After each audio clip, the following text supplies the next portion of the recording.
안녕하십니까. 인생 후반전 연극을 합시다. 오늘 그 11번째 시간입니다. 너무 오랜만에 뵙는 것 같은데요. 그간 무슨 일이 있었냐면 저희가 이제 이사를 했어요. 이사를 하는데 인천에서도 이제 좀 집값이 다소 좀 싼 걸로 알려져 있는, 그러나 그렇다고 싸지 않은 영종도 하늘도시라는 곳으로 이사를 했습니다. 근데 여기 와 보니까 너무 좋은 게 뭐 그렇게 생각을 하고 와서 그런지 모르지만 사람들이 참 여유롭고 참 다정하고 말이죠. 뭐 예의 바르고, 그 어디서 그렇게 느꼈냐면 엘리베이터를 탈 때마다 이제 아이들이 타지 않습니까? 그럼 아이들이 먼저 타서 내가 이제 가고 있으면 엘리베이터를 잡고 기다려요. 그 초등학교 3, 4학년쯤 된 녀석이. 그래서 아저씨 안녕하세요 이렇게 인사합니다. 저번 아파트에서는 뭐 느껴보지 못한 일이었는데, 뭐 그런 식의 어떤 그 작은 어떤 에피소드들이 많아서 되게 다정하고 또 따뜻하고, 게다가 또 여기 또 아이들이 많아요. 그 젊은 학부형들이 많아가지고 또 활기차고 참 좋은 데로 이사 왔다라는 생각이 들고 있는 중입니다. 근데 이사하느라고 저희가 이제 좀 힘들었던 게, 아무리 포장이사라고는 하지만 저 포장이사를 처음 해보거든요. 근데 참 그 양반들 대단하더구만요. 그냥 가만 하고 꾸리지도 않은 짐을 다 꾸려서 갖고 와서 다 이렇게 배치해 주는데 참 감사했어요. 근데 그렇더라도 이제 저희가 또 뒷정리를 해야 되는 게 있어서 지금까지도 일을 하고 있습니다. 아무튼 그게 이제 그렇기 때문에 그런 상황에서 뭐 유튜브를 올릴 수가 없었고요. 오늘 한번 그냥 인사 겸 너무 늦으면 안 되겠게 한번 올려봅니다. 영상을 올려봅니다. 그래서 그런 어떤 아파트로 이사 와서 이렇게 살기 시작하면서 느끼는 게 갑자기 그 생각이 나더라고요. 옛날 어떤 공무원이 하신 말씀. 이부망천. 이혼을 하면 부천에서 살고, 망하면 인천에서 산다. 이런 말씀을 하셨잖아요. 그래서 그런가 보다 했었는데, 여기도 나름대로 몇 억 원 줘야 삽니다. 이 아파트를. 뭐 1천만 원 주고 사는 게 아니고 몇 억씩 줘야 사는 아파트고. 그리고 나름대로 나 잘 살고 있어라고 자부하는 분들이 살고 있는 곳인데, 얼마나 망해야 일로 오는 건지, 그 전에 서울 사시는 분들은 돈이 얼마나 많아서 망하면 이리 오는 건지 좀 궁금하더라고요. 그리고 3억, 4억씩 하고 막 아파트 값이 그러거든요. 여기도 뭐 비싼 데가 7억, 8억도 하고. 근데 뭐 얼마나 부자였길래 망해서 3억, 4억, 7억, 8억 하는 아파트를 사서 오는지 참 궁금했고요. 또 이혼을 하면 부천 지세 잘 모르지만 또 이혼을 하면 위자료를 하나도 안 주나? 뭐 이런 생각이, 그것도 거기도 상당히 비싼 아파트들인데. 그래서 이제 경제적인 어떤 관념, 돈이 있고 없고에 대한 어떤 평가나 기준들이 우리랑 아주 다른 것 같아요. 무지하게 돈이 많은 양반들이 모여서 사시고, 그런 분들 중에 한 분이 그 이부망천을 말씀하신 그분이겠다 생각하니까 뭐 남의 나라 얘기 같아요. 근데 대신 뭐 우리는 지금 이 아파트, 그리고 제가 살고 있는 영종도 되게 행복합니다. 뭐 너무너무는 잘 모르겠지만 살아봐야 겠지만 일단 사람들이 따뜻하고 너무너무 행복해요. 뭐 서울에서 돈 많이 가신 분들이 좀 부럽긴 하지만 뭐 그렇게 많이 부럽지는 않습니다. 그렇고요. 저번에 제가 말씀드렸던 게 이제 올랭피아라는 창녀를 통해서 인물을 구축함에 있어서 그 사람의 어떤 뭐랄까 외피, 겉모습, 그리고 또 선입견 이런 것들로 그 인물을 구축하고 또 뭐 중추를 짜고 해서는 안 된다라는 말씀을 드렸던 건데요. 그러면서 뭐 창녀이기 전에 이분들은 인간이고, 그 인간의 어떤 그 기본적인 내면과 고민과 갈등들을 파고들어야 한다라는 말씀을 드렸습니다.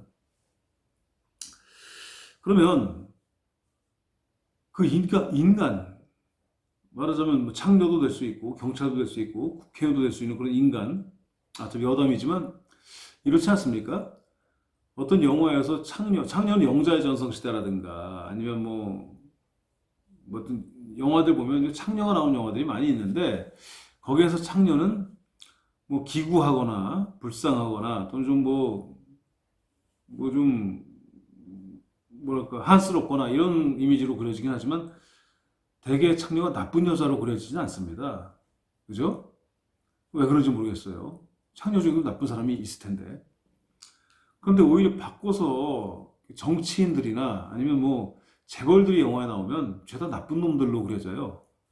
그 희한합니다. 우리 국민들, 어떤 그 백성들의 시선이 그런 거죠. 그러니까 한 창녀나 도둑놈이나 아니면 무슨 뭐 이런 어떤 좀 낮은 계층의 사람들은 그 사람들을 나쁜 놈으로 그리지 않고 그저 좀 안 됐고 좀 거칠고 좀 한스럽고 이런 사람들로 그려지는 반면 음, 정치인이나 뭐 이런 양반들은 시체말로 개자식으로 막 그려지는 그런 걸 봐요. 그게 소위 연극이든 영화든 어떤 예술 작품을 바라보는 대중의 눈높이입니다. 알고 있거든요. 그 정치인들이나 무슨 뭐 재벌들이나 아니면 뭐 이런 양반들이 뭐 개중에 대단한 어떤 위인들도 계시겠지만 대부분의 경우 우리에게 별로 득이 될 게 없다는 걸 다들 알고 있기 때문에 이제 그렇게 그런 사람들을 그걸 알고 있는 대중을 상대로 영화를 만들어야 하니까 그 사람들을 좋게 그릴 수가 없는 거죠. 뭐 장녀든 뭐 아주 기층 노동자든 아니면 아주 낮은 계층의 저 같은 사람이든 낮은 계층의 사람들을 그릴 때는 별로 이 사람들이 뭐 좀 거칠고 가끔가다 돌발적인 유해를 끼칠 수는 있으나 그 사람들의 존재 자체가 그렇게 뭐 구역질 나고 뭐 나쁘고 막 그냥 뭐가 형성돼 있고 이런 건 아니기 때문에 그분들에 대해서는 좀 상대적으로 우호적인 시선으로 그리는 경우가 많이 있습니다. 그건 아주 올바른 거라고 봐요, 저는. 하여튼 그렇고요. 그런 말씀을 드리고 그게 이제 대중의 눈높이라고 할 때 그러면 그 눈높이에 맞춰서 이제 소위 어떤 역할을 맡은 나는 도대체 어떤 사람인가 이걸 좀 고민을 해봐야 되겠죠. 자, 어둠 속의 댄서라는 영화가 있습니다. 그 라스 폰 트리에 감독이 만든 건지 이거 뭐 유럽 영화인데요. 옛날에 봐서 기억은 잘 나지 않지만 이 어둠 속의 댄서 이 주인공 여자 셀만가 그 여자에게는 아들이 하나 있어요. 근데 이 셀마는 눈이 점점 안 보이게 되는 거죠. 이제 점점점 시력을 잃어가는 병에 걸려 있는데 불행하게도 이 셀마의 아들 역시 눈이 점점 더 안 보이게 되는 시력을 잃어가는 그런 병을 물려받습니다. 셀마에게. 어머니 지금 이걸 보고 계신 어머니분들은 잘 아시겠지만 그러면 가슴이 미어지겠죠. 셀마는 자기의 목숨을 팔아서라도 아들의 눈을 뜨게 하고 싶습니다. 이게 중추죠. 아주 강력한 중추를 가지고 있습니다. 근데 이 셀마가 얼핏 생각하면 참 슬픈 사람이잖아요. 근데 슬프고 기구하고 막 그래요.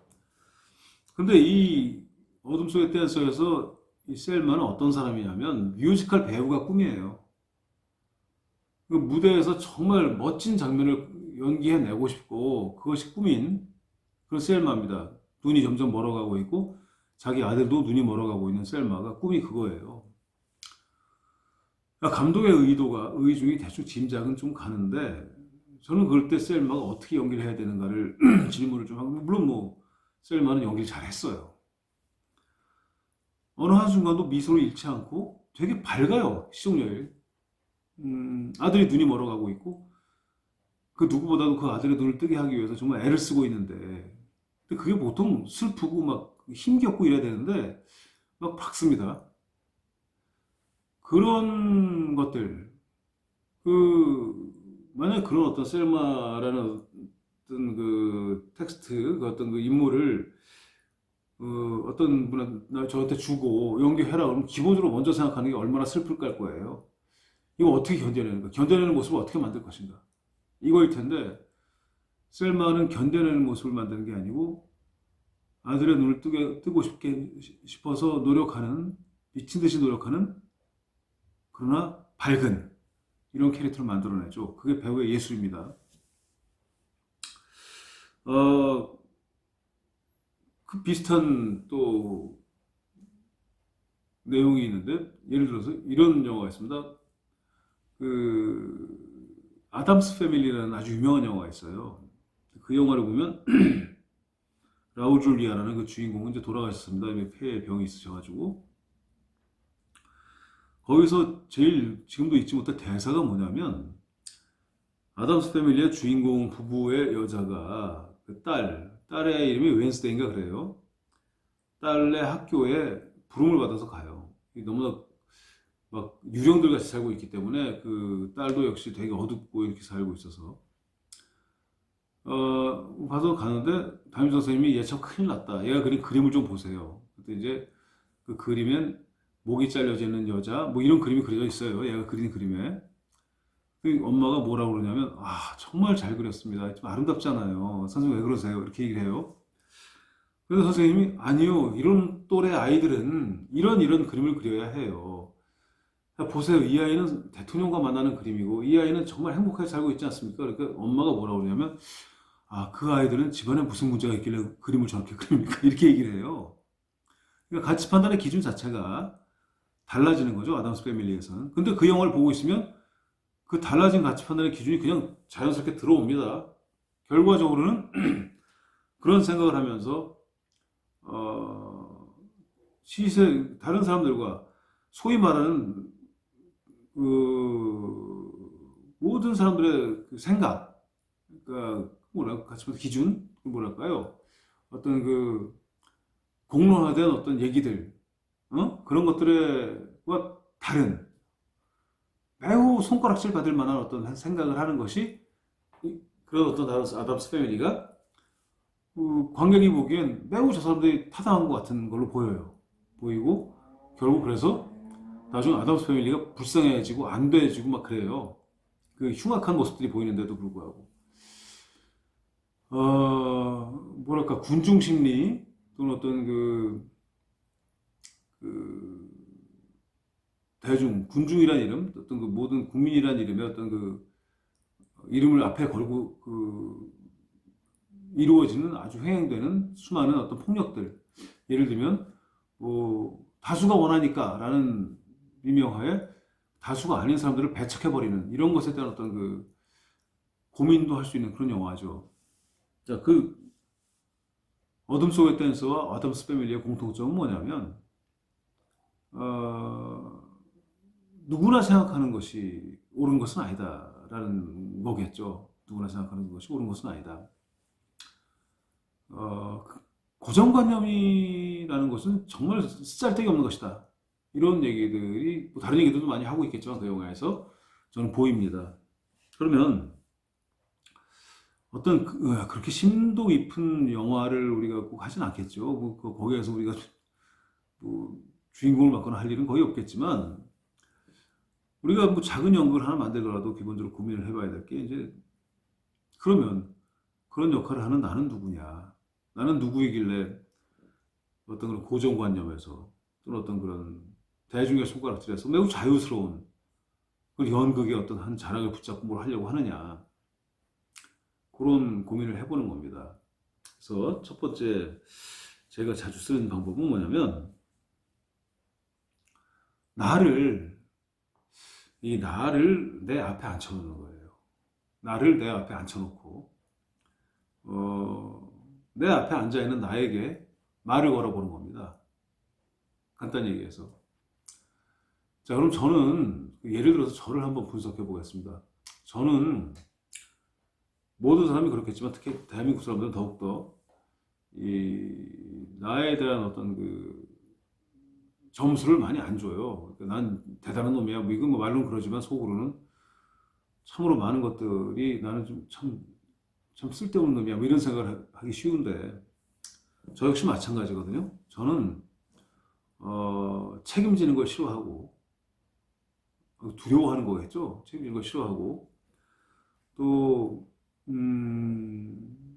경쟁하는 걸 두려워하고 근데 경쟁하는 걸 두려워하지 않는 게 뭐 좋은 건 아니잖아요. 그러니까 그건 빼죠 뭐. 난 책임지는 걸 싫어하고 그리고 남들한테 지는 게 싫고 그렇다고 해서 이길 자신도 없고 뭐 이런 거죠. 뭐 책임지는 것도 싫고 남한테 지는 건 싫은데 이길 자신도 없고 그리고 나보고 너 부자가 될 수 있냐고 물어보면 절대 불가능하다고 얘기할 수밖에 없고 삶에 대한 자신감도 별로 없고 이런 정도의 어떤 그 단점이라기보다는 더 습성들이 있습니다. 본성들이. 장점도 있죠, 장점도. 뭐 남들을 재밌게 한다든지, 뭐, 또는 뭐, 좀 우리 강아지가 있는데 강아지를 이뻐한다든지 뭐 이런 또 장점도 있긴 한데 그리고 단점만 가지고 한번 얘기해 보겠습니다. 그 단점만 가지고 그 단점을 가지고 있는 제가 제 앞에 앉아 있는 거예요. 그래서 제가 이제 말을 거는 거죠. 뭐 해보겠습니다. 야, 너 언제 한번 책임을 좀 져볼래? 너, 너 딸내미 태어났을 때도 네가 옆에 없었잖아. 네가 뭐 했어? 어? 넌 밖에 술 먹고 있었고 지금 네 와이프가 그 다 힘들게 했잖아. 뭐 출생신고도 네가 안 했잖아. 그 사람이야? 그리고 또 야, 너네 엄마 저기 저 관상동맥 폐색증으로 저기 세종병원에서 저 수술 받을 때 그 수술실 있는 게 무서워가지고 너 밑에 너 어떤 성당인가 가가지고 그 괜히 앉아있었잖아. 개폼 잡고 그 성당에 가 있을 때가 아니잖아. 그때 너 그 수술실 옆에 있어야 되는 거잖아. 그렇지 않아? 응? 그 수술실에 누가 있었어? 지금 네 와이프 있었어. 그러고서 나중에 너 뭐라 그랬어? 너 두려워서 하느님을 개소리야. 하느님 무슨 하느님 만나? 네가 피해 있는 거지. 응? 야 그리고 지연이 클 때도 네가 그래 뭐 불문학과니까 어디 유학 갔을 때 네가 한 달에 100만 원씩 그 몇 달 보내준 건 있긴 있어. 그거 왜 네가 뭘 책임졌니 걔에 대해서? 어? 이게 사람이야? 야 그리고 또 얘기 좀 하자. 내가 좀 웃기는 얘기인데 너, 응? 너 당구 칠 때 말이야. 당구 칠 때 당구를 네가 딱 치는데 뭐 이게 당구 알이 안 맞았어. 공이 안 맞았단 말이야. 안 맞으면 쳐? 무슨 막 쿨한 척 얘기하잖아. 네가 쿨한 척 얘기한 게 아니라 네가 네 실력을 아무리 쳐도 안 맞는 담화였다는 거 아니야 그거 그제? 아 당구였던 그 공이었던 거 아니야. 네가 아무리 쳐도 안 맞는 공이야 그거는. 근데 네가 마치 상대방을 배려하느라고 안 맞힌 것처럼 그렇게 한 적이 한두 번이 아니잖아. 어? 껐덕거리고 말이지. 자, 삶을 살아가면서 말이야. 네가 해야 될 것들이 되게 많은데 네가 해야 될 것들을 제대로 한 적이 있어? 어? 대답해봐. 자, 여기까지가 이제 제 앞에 앉아 있는 저에게 한 질문입니다. 그럼 그 질문에 대해서 나는 대답을 해야 되겠는데 대개의 경우 제가 던진 이 질문에 대해서 제가 대답할 때는 그 대답이 자기 합리화이거나 핑계이거나 또는 뭐 그런 말 굳이 안 하는 게 더 좋은 그런 얘기들 가능성이 더 크죠. 그렇습니다. 저는 지금 저 자신을 앞에 놓고 이렇게 얘기하면서 하는 과정 속에서 점점 더 우라가 치미는 게 왜 그러냐면 지금 저기 이 앞에 제가 찍고 있으면 이제 보이잖아요. 이거 저 핸드폰으로 찍고 있는데 그 얼굴이 점점 더뭐 치사해 보이고 말이죠. 막 그래요. 그러니까 그 좀 더 지나가면 좀 용서할 수 없이 화가 날 것 같다는 생각이 드는 거죠. 저 자신한테 대해서. 자, 그런 거죠. 이 작업을 하게 되면 기본적으로 제일 먼저 뭐냐면 매우 합리적인 감정이 끌어져 올라오겠죠. 내 자신의 어떤 그런 어떤 부정적이고 어떤 좀 그래서는 안 되는 여러 가지 모습들에 대해서 내가 분노하고 분개하는 것들 이것들은 거짓말이 아니고 정말이란 말이에요. 그래서 일단 내 자신에 대한 분노, 내 자신에 대한 어떤 그 감정, 표출 이런 걸 먼저 해보는 겁니다. 하시다 보면 정말 의외의 어떤 그 느낌들이 오실 거예요.